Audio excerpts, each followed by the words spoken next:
lines across the world crash out with the mounting fury of World War II, the United Nations have been preparing quietly for an even more profound test of their strength.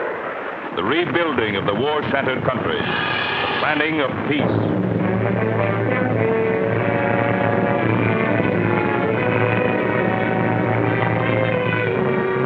November 1943. To Washington come delegates from every corner of the globe to sign an agreement establishing the United Nations Relief and Rehabilitation Administration, UNRRA, more briefly, UNRRA.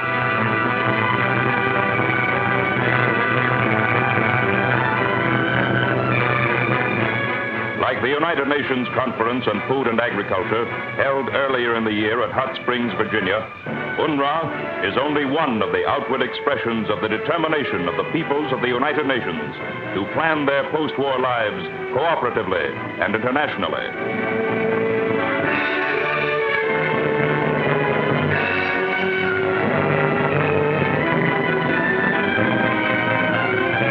President Roosevelt, after signing the UNRRA agreement for the United States, addresses the delegates.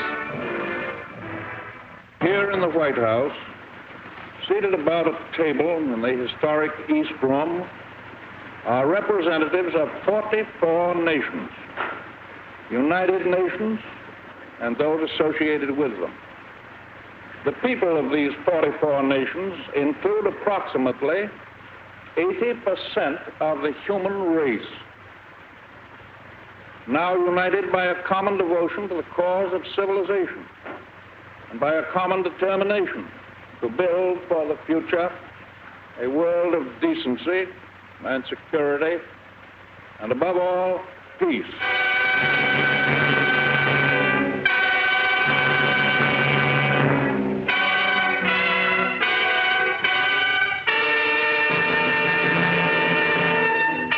Back of the President's words, back of the whole formation of UNRRA, lies the picture of a Europe devastated by more than 4 years of war.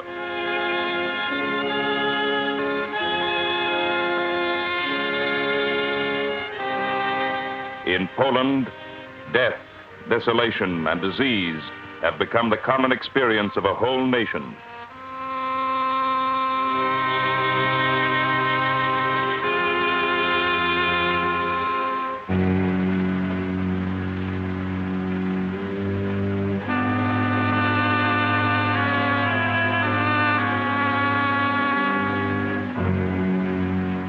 From the shelled and bombed cities of Italy, Germany, and France, refugees have fled toward some pitiful mirage of safety.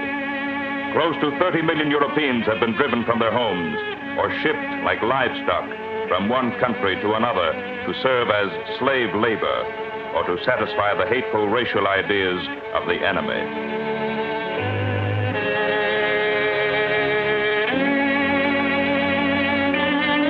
Destruction has sapped the life of a continent.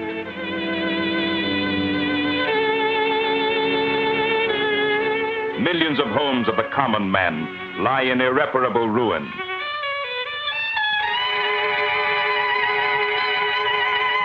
Railways, lifelines of supply for everyday life, and public utilities, electric power and water supply, have been smashed. Harbor and dock facilities have been wrecked by retreating armies and are temporarily useless. Spiritual institutions have not escaped.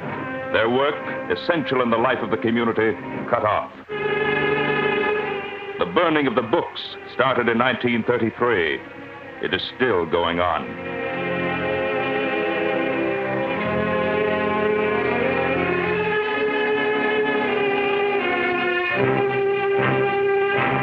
But within the shells of cities left by the receding tide of battle, life still goes on in its eternal patterns of death and birth.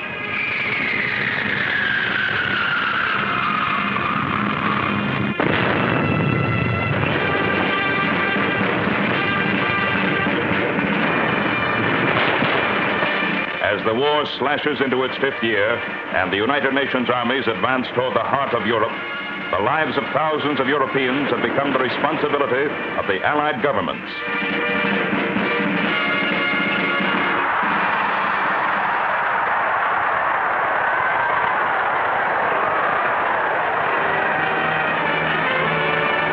In this hysterical and explosive atmosphere of relief and welcome, our armies set up AMG, Allied Military Government, to maintain order among the civilian populations and to provide them with the basic needs of life.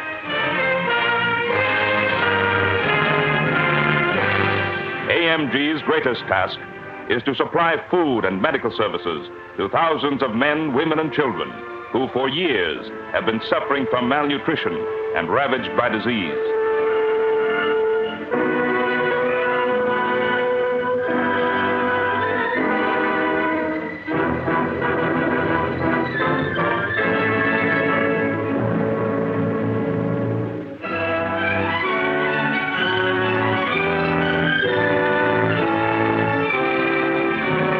Wherever possible, AMG cooperates with stable and respected elements of the population for the setting up of the forces of law and order. But the great extent to which fascist corruption and ideas have permeated civil practice make unacceptable in many cases the use of the existing machinery of local government.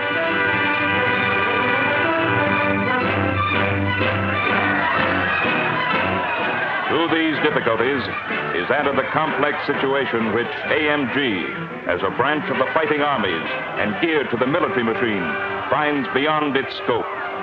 That situation is the great mass of human beings living in the no man's land between war and peace and seething with unsatisfied social and physical demands.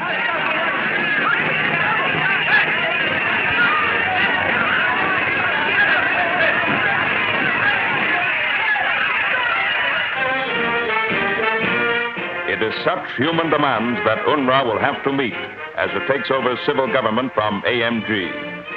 On November 10th, 1943, the representatives met at Atlantic City to determine UNRRA's main lines of policy and to choose an international council of administration with the Honorable Herbert Lehman of New York as Director General.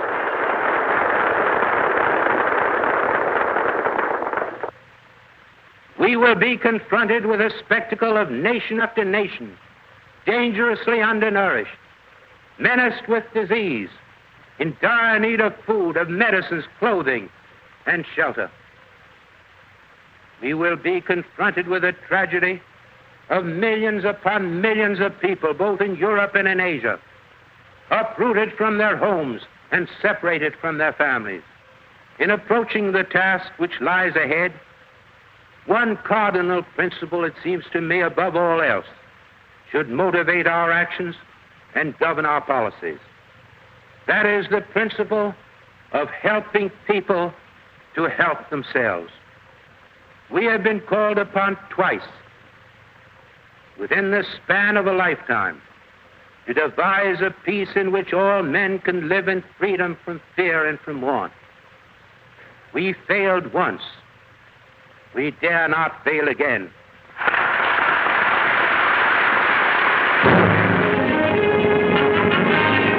We dare not fail again. In the tragic days of 1918, the Allied Relief Administration faced the task of rehabilitation after World War I. This body, in which the small and defeated nations had no working part, provided relief for Europe's starving millions on the principle of well-intentioned philanthropy, a philanthropy that failed to recognize the dangers implicit in bread without jobs, in relief without reconstruction.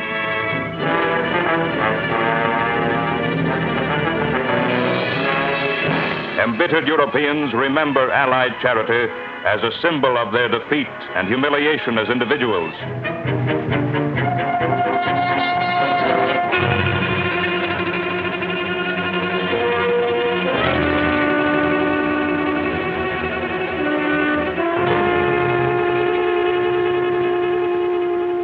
Today, the people of the New World are committed to the job of fighting a global war to the finish.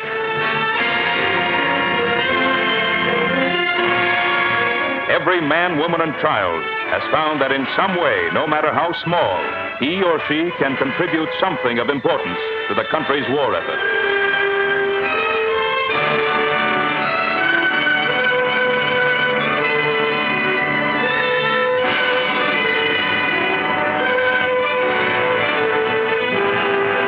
continent-wide conservation and salvage drives have brought out the basic toughness and frugality of millions whom the Nazis once termed the soft citizens of the decadent democracies.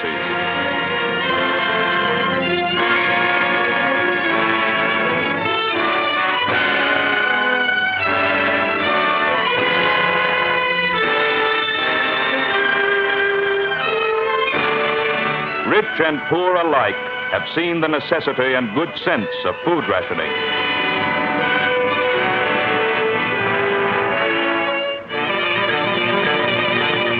Wasteland and flower beds have been turned into wartime gardens to swell the nation's food supply, releasing more food for fighting armies and allies.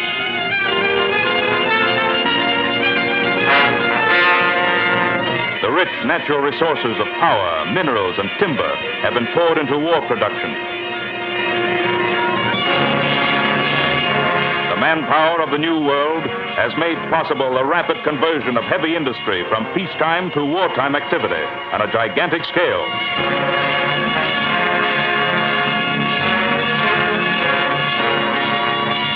In a war that has made supreme demands on both home and battlefront, the New World has proved it can mobilize its total strength.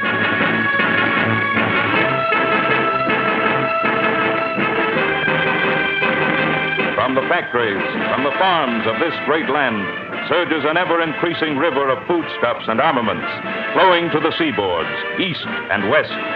The New World is giving of its richness and strength to its partners and world neighbors.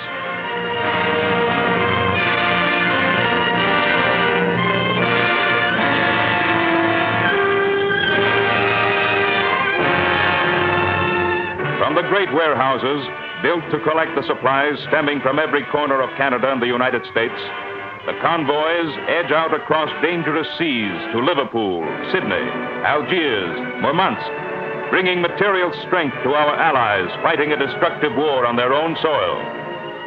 Through such mutual aid, the Russian people have been able to start rebuilding their towns while the war is still on. Soon, all across Europe, there will be scenes like these in Stalingrad as cities and farms rise anew from rubble and ashes.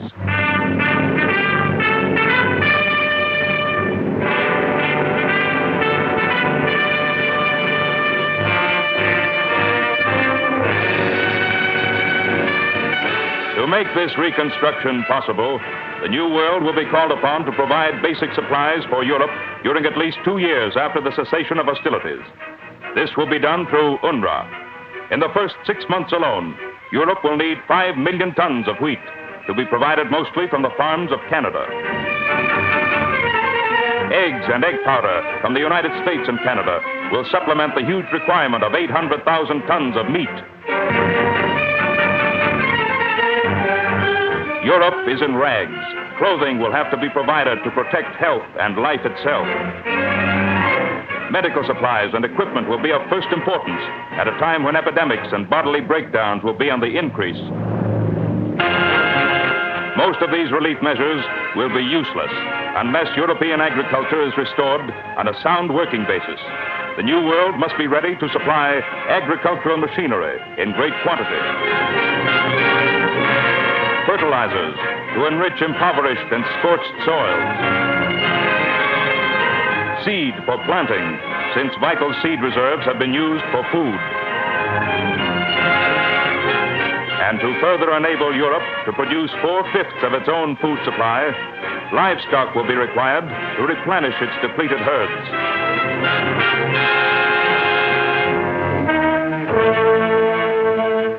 Today, we of the New World are looking up from the job in hand. Today, we are discussing and making plans for our post-war future, looking up hopefully from the soberly ordered life which the war has demanded to a life comfortable and prosperous by comparison.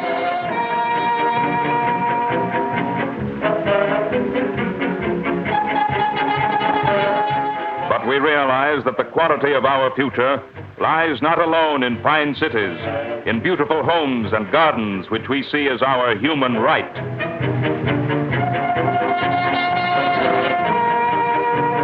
Nor in plastics and light alloys, the streamlined dream of the shining helicopter.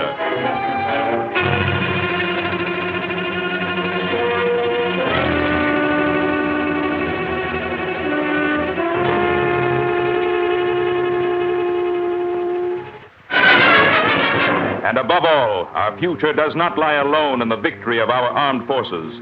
Lies in our answer to the destruction and poverty in Europe, which threaten the whole world with hardship and unrest.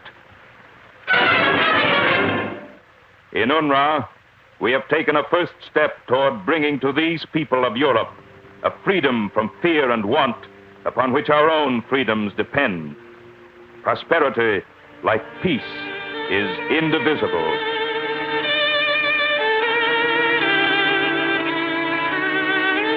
Their future is ours.